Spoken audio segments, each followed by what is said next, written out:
Nice shooting, son. What's your name? Murphy. Don't touch me, man!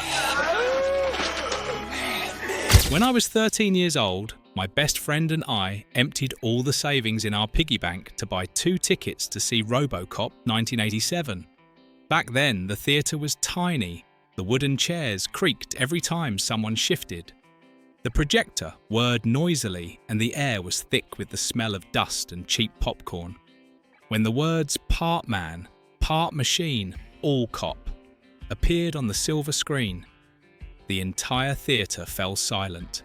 Then RoboCop emerged, a face half human, half machine with the cold glint of steel and a deep, resonant voice echoing as if from a distant future.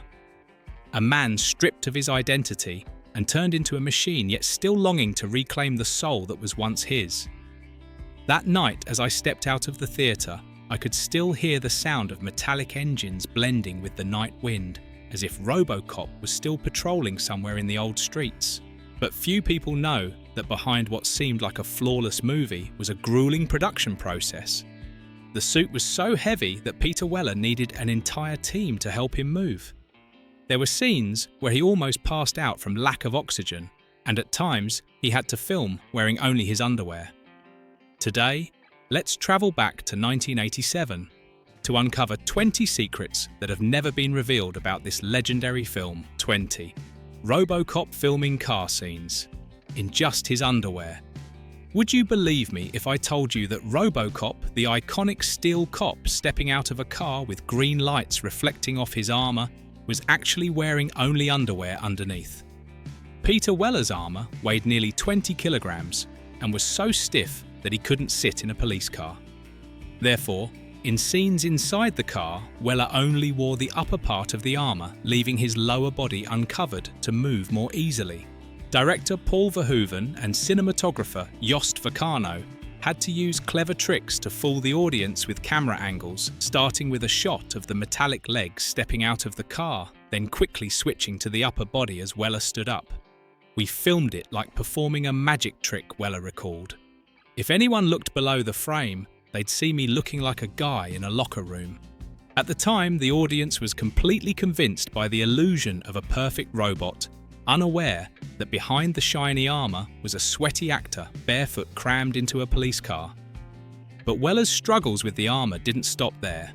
Just a few days later, he faced an even greater challenge wearing the suit for 11 hours straight every day. 19. The special scene, an idea inspired by the actress's pose. Anyone who has watched RoboCop 1987 surely remembers one of the most shocking scenes. RoboCop steps out of the shadows, raises his gun, and shoots between a woman's legs, hitting the attacker behind her. The audience at that moment held their breath and then burst into laughter from the surprise. According to Edward Neumeyer's original script, RoboCop was supposed to graze the victim's cheek and take down the criminal, but while preparing to shoot, the scene director, Paul Verhoeven, noticed actress Donna Keegan's pose. Her legs were spread as she was about to fall, and suddenly came up with a bold idea. What if Robo shot between her legs?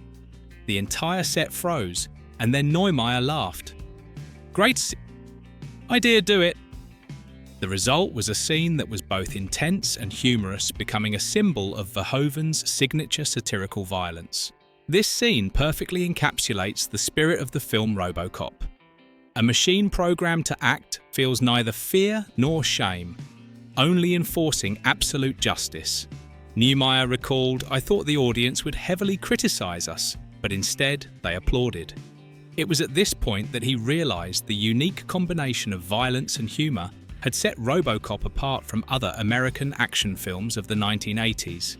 Few would have guessed that from a random pose of an actress, Verhoeven managed to create a cinematic moment that was both horrifying and unforgettable. 18. The armor was so heavy that RoboCop needed a whole team of assistants. The 1980s were an era before CGI when everything was handcrafted. RoboCop's armor was no exception, a masterpiece made of fiberglass, rubber metal, and plenty of sweat. The first time Peter Weller wore the full suit, it took 8 to 11 hours to put on all the layers. By the time the process was done, the filming day was almost over. The armour weighed more than 18 kilograms and was so hot that Weller lost nearly 1.5 kilograms of weight daily due to dehydration.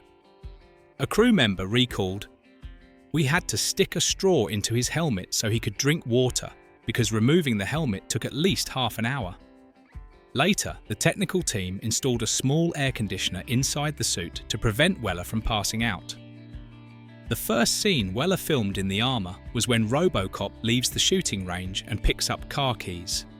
This scene was only a few seconds long, but took 50 takes because the keys kept slipping out of his rubber hands. Every time they fell, the whole crew just sighed. Weller laughed as he reminisced. But it was this patience that helped create the perfectly cold and calculated image of RoboCop. Nevertheless, the behind-the-scenes challenges were far from over. There was even a bizarre story about how a real-life robber paid the price for loving RoboCop too much. 17. A fugitive caught while engrossed in watching RoboCop.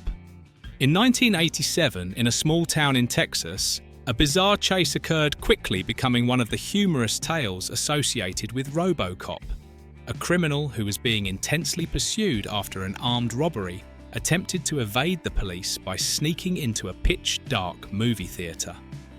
Ironically, the film being shown at that time was RoboCop. He slumped into the last row, gasping for breath after his escape, and was quickly captivated by the screen. On the screen, RoboCop emerged from the smoke gun raised, and his cold voice echoed, "Dead or alive, you're coming with me." A police officer monitoring the situation through his radio exclaimed, "Is he watching the movie?" The commander replied, "Let him watch. The intense scene is just 5 minutes away." Meanwhile, the police quietly evacuated all the other moviegoers.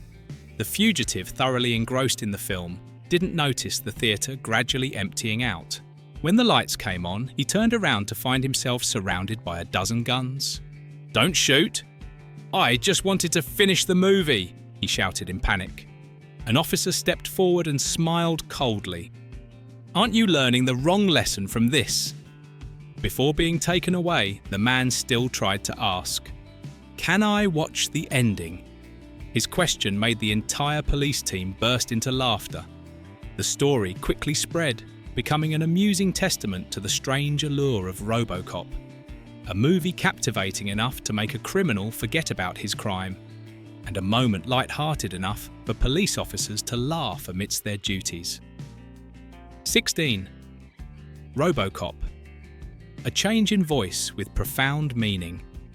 Surely you remember RoboCop's cold, stern voice when he declares, "Dead or alive, you're coming with me."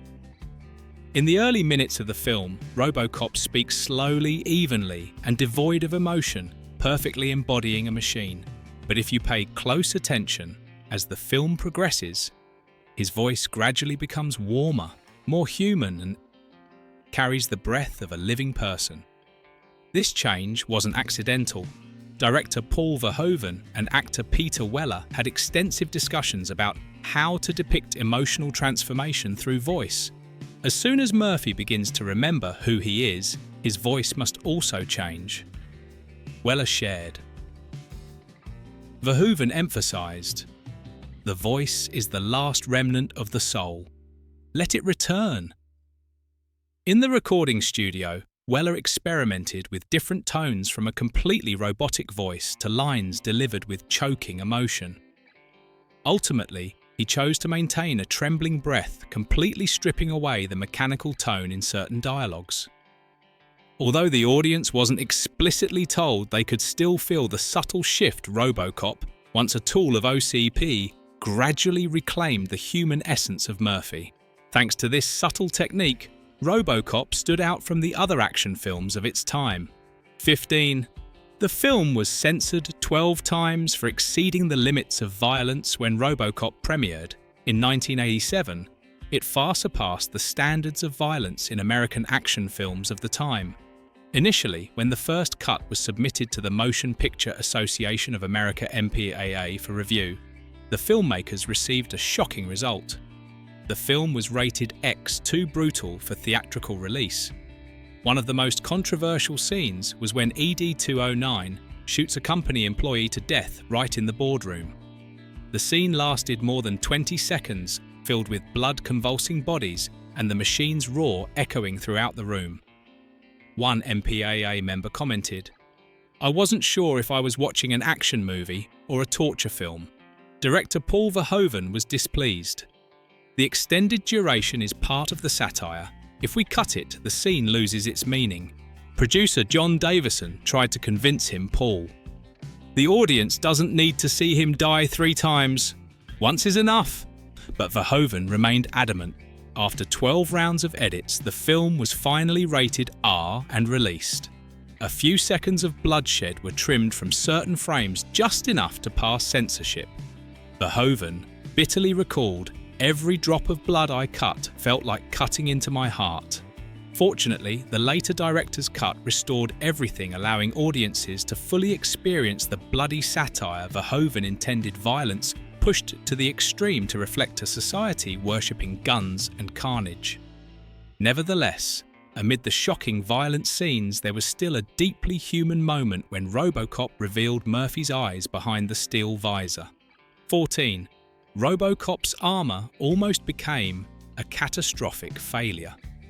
When designing the character of RoboCop, Paul Verhoeven aimed to create a figure that was both powerful and dark, symbolizing the fusion of man and machine.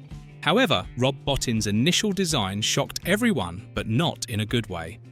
The first prototype looked like a toy robot from the 1950s, bulky, with soulless eyes and a classic yet uninspired design. Verhoeven stared at the sketch, remained silent for a few seconds, and then bluntly said, "No, this isn't a machine. This needs to be a metallic god." Bottin, stunned, asked, "A god wearing armor?" Verhoeven replied, "Exactly. He must appear like a living statue, both terrifying and majestic." From there, the team embarked on a months-long redesign process. They experimented with dozens of silver tones to create a special lighting effect reflecting the distinctive bluish-purple sheen. One crew member recalled, "We polished every piece of the armor as if we were working on a work of art. Under the lights, the armor shimmered like living metal, both cold and grand." Peter Weller, who played RoboCop, once joked, "When I put it on, I didn't feel human anymore." Compared to the sleeker black armor in the 2014 version, the 1987 suit retained an unforgettable sense of dignity. It wasn't just a costume, but a symbol of the struggle between humanity and machinery. Yet this iconic image almost didn't exist because Verhoeven nearly abandoned the project altogether. 13. Paul Verhoeven once threw the script in the trash. You might find it hard to believe, but RoboCop almost faced cancellation before it even began production. Initially, the script was sent to several prominent Hollywood directors, but they all declined. The reason the name RoboCop was deemed too ridiculous. Some outright said, "Who would pay money to watch a robot cop?" When the script landed in Paul Verhoeven's hands, he was on vacation in France. After reading just a few pages, he sneered, threw the script into the trash and told his wife, "This is nonsense." However, that evening, his wife Martine Verhoeven picked up the script and read it in one sitting. She then said, "You don't understand. This isn't just an action movie. It's a story about a man who's lost his soul." Convinced, Verhoeven reread the script and discovered a profound layer of meaning hidden beneath the gunfire and bloodshed. It was a satire of a society controlled by technology and corporations. The next day, he called producer John Davison. "I'll do it. But I want to turn this into a tragedy about the soul, not just an action movie." Davison replied, "If anyone can understand the satire, it's you." And so Verhoeven began the project with a completely different perspective, transforming what seemed like a silly concept into a film of remarkable depth. 12. The moment RoboCop reveals his eyes, a symbol of humanity. Suppose you pay close attention during the battle with ED-209. In that case, there's a fleeting but profoundly meaningful moment that not everyone notices: the scene where RoboCop's visor is shattered, revealing Murphy's real eyes underneath. Amid the gun smoke and flickering lights, you can see his pupils darting, filled with confusion and fear. For the first time since his rebirth, RoboCop appeared more human than machine. Paul Verhoeven once shared, "The eyes are the last remnants of Murphy's soul." He wanted this moment to make the audience understand that although his body had been turned into metal, the human part of him was still fighting to survive. Peter Weller, the actor who played RoboCop, recalled, "I tried to keep my gaze as steely as the armour, but with a slight tremble." That was the moment Murphy recognised himself. The cinematography team carefully adjusted the lighting to reflect off the broken visor while preserving the natural expression of his eyes. When the film hit theatres, this scene lasted only a few seconds, but left a strong impression. Many viewers called it the blink of humanity, the survival of the soul in a cold, emotionless world. However, not every scene in the film was preserved. Shortly after, there was a sequence that nearly got cut entirely for being deemed too gruesome. 11. The melting in acid scene was almost cut. One of the most memorable scenes in RoboCop is when the criminal Emil Antonovsky, while being chased, crashes into a vat of toxic chemicals. His body starts to melt, grotesquely deforming before being run over by a truck. The audience was both horrified and laughing, a classic example of Paul Verhoeven's signature dark humour. However, the censors didn't find it funny. One MPAA member bluntly stated, "We've never seen anything this disgusting drawn out for so long." Verhoeven countered, "But the audience laughs. They understand it's satire." Orion Pictures, fearing the risk of the film being banned, suggested cutting the scene entirely. But Verhoeven was adamant about keeping it explaining. "If viewers laugh instead of throwing up, it means they've understood my message." Reality proved him right. In test screenings, the melting scene received loud applause. The special effects were handcrafted by Rob Bottin using latex gel and glow-in-the-dark paint. A masterpiece of practical effects in the pre-CGI era. Audiences thought this scene was the film's boldest limit.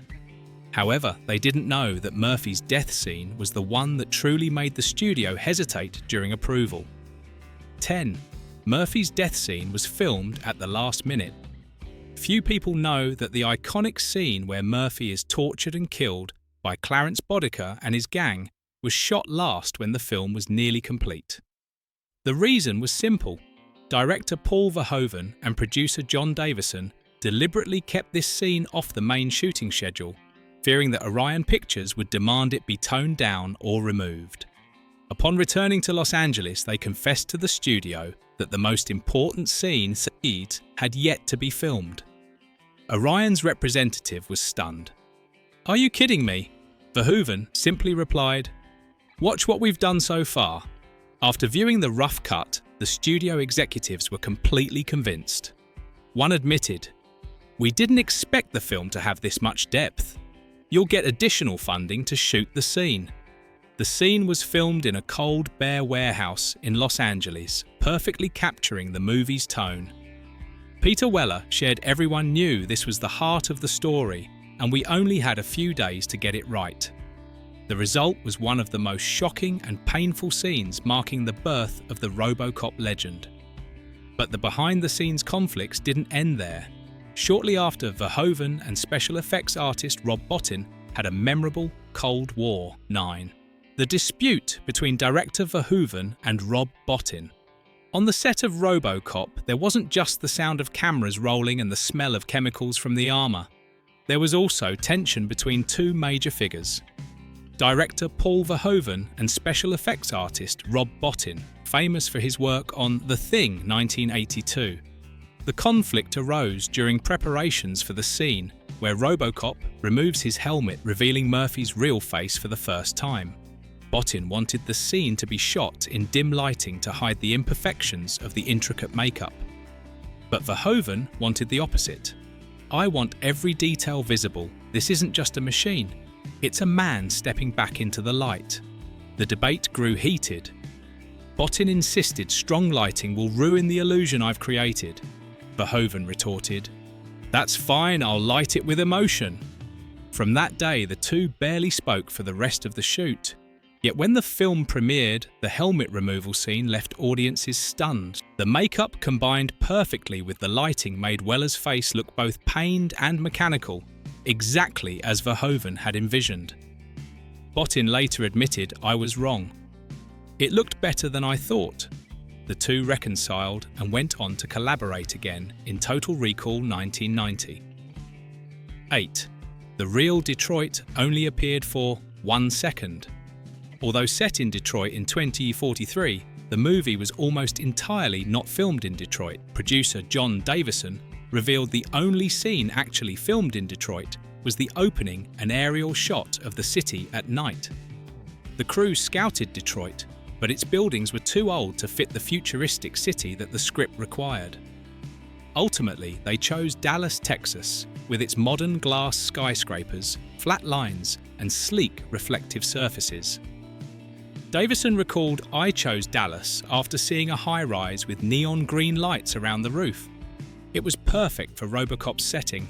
However, when the crew arrived to shoot, the neon lights were broken and weren't repaired for nearly a month. We finished the last scene just as the lights came back on." Davison laughed. Most key scenes from OCP headquarters to the chaotic streets were filmed in Dallas with lighting adjusted to make it look colder and greyer. Still, Detroit audiences remain proud of the film even though their city only appeared for 1 second. With a limited budget, the crew had to be endlessly creative, even using cheap tricks to portray futuristic technology, such as in the famous thermal vision scene. 7. The future vision scene was created using practical tricks.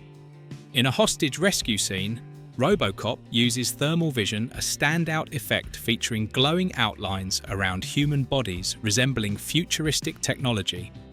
But in 1986, specialized infrared cameras were too expensive and far beyond the film's budget. Paul Verhoeven, the director, joked, "If we bought that kind of camera, we'd have to shoot without props." Instead of abandoning the idea, the technical team came up with a creative solution. They painted fluorescent paint on the actors and shone ultraviolet UV lights on them. When filmed with a regular lens, the light reflecting off the paint created the effect of thermal vision. One crew member recalled, "If you look closely, you can even see the zipper on the back of one actor's suit because the UV light was so intense." Despite this, the effect exceeded expectations, and audiences at the time believed they were witnessing real futuristic technology. Verhoeven proudly stated, "We turned a cheap trick into something that represented a modern vision of the future." However, not every aspect of the film was as shocking or groundbreaking. When RoboCop was adapted for television, it had to be completely transformed to suit family audiences. 6. The TV version, RoboCop, softened. When RoboCop aired on American television in the late 1980s, most violent scenes and profanity were either cut or replaced. Lines like "fuck me" were changed to "why me" and fuck you" was toned down to "yeah, for you." Gory scenes were also heavily edited. In the sequence where Murphy is shot, the part where his hand is blown off was removed entirely, leaving only a strangely gentle shot of him falling to the ground. A television editor admitted, "We spent an entire week re-recording the curse words. Even the scene where Clarence Bodica runs over Emil with his car was replaced with a version where he simply swerved around Emil without hitting him." Audiences at the time jokingly referred to this version as the dinner table edition. Despite being softened, RoboCop retained its appeal thanks to its deep storyline and signature satirical style. Peter Weller once remarked, "Even when censored, Murphy's spirit remains intact." 5. Nancy Allen had to cut her hair shorter than expected. The character. Anne Lewis, RoboCop's partner, was written as a strong female cop equal to Murphy, rather than the damsel in distress trope common in action films. To emphasize this, director Paul Verhoeven insisted Nancy Allen reduce her femininity in appearance. When Allen auditioned with shoulder-length curly hair, Verhoeven immediately remarked, "No, you still look too soft." Allen agreed to cut her hair shorter. However, the next day he was still unsatisfied, shorter. In the end, Allen had to visit the hair salon 3 times until her hair was cropped to a collar-length style, achieving the neutral look Verhoeven envisioned. The role of Anne Lewis was initially planned for Stephanie Zimbalist, but she had to withdraw to complete the Remington Steele series. Allen was later cast and willingly adapted her style. She chose to wear men's underwear, practiced walking with a strong posture, and avoided makeup on screen. Allen shared, "I didn't want Lewis to just be a pretty female cop. I wanted her to feel like a real soldier. These changes made Anne Lewis a credible and respected character. Not a love interest, but a true partner to RoboCop." 4.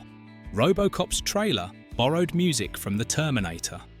When Orion Pictures prepared to release the trailer for RoboCop, they faced a major issue. The official score was still unfinished. To solve the problem, a marketing editor decided to temporarily use the soundtrack from The Terminator 1984, which was also distributed by Orion. As a result, audiences watching the trailer thought The Terminator had returned in a new form. Some theatres even mistakenly placed posters for the 2 films side by side, adding to the confusion. Even more interesting is that Arnold Schwarzenegger was actually considered for the role of RoboCop. However, when he tried on a prototype of the armour, the team realised he was too large. Arnold looked like the Michelin Man in the suit a designer humorously recalled. In the end, the filmmakers decided to go with a slimmer actor, and Peter Weller, with his angular face and sharply defined jawline, was chosen. Weller reminisced, "They told me I had the perfect mouth to show under the helmet." And indeed, with just half his face visible, he created an unforgettable icon. When the trailer was released, not only did the music leave an impression, but RoboCop's armour also immediately became a defining image. A design meticulously refined through 7 versions to reach perfection. 3. 7 versions of RoboCop's armour were created. During production, the team crafted 7 different suits of armour for RoboCop, each serving a specific purpose. The shiny suit was used for grand introductions, the scratched suit for action scenes, and the heavily damaged suit for the film's finale. Additionally, there were a few lighter suits designed to allow Peter Weller to move more easily during close-up shots. However, the suits were incredibly fragile. Rob Bottin, the effects designer, explained if it even bumped into a wall, the paint would crack. As a result, a technical team was always on standby to repair the armour between takes. Weller joked 7 suits, but only 1 body to endure them. The final suit, designed for burnt and heavily damaged scenes, was even coated with real oil and dust to enhance the destroyed look. This meticulous attention to detail helped create the image of RoboCop as both cold and rugged, solidifying him as a timeless cinematic icon. 2.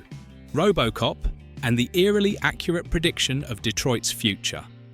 When RoboCop premiered, its script was seen as a work of fiction, a depiction of a poverty-stricken Detroit plagued by crime and controlled by private corporations. But just a few decades later, that script became reality. In 2013, the city of Detroit declared bankruptcy. The federal government was forced to hand over financial control of the city to a special management board, eerily similar to OCP in the film. Many neighborhoods were abandoned, drug problems spread, and certain areas were cleared out for redevelopment. Edward Neumeier, the film's screenwriter, reflected, "We never thought the script would turn out to be so prophetic.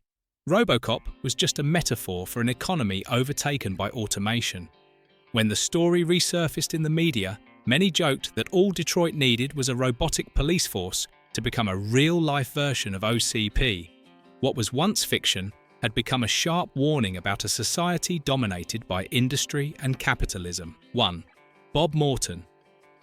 From an arrogant villain to a multi-dimensional character, Initially, Bob Morton, the creator of RoboCop, was written as a typical villain.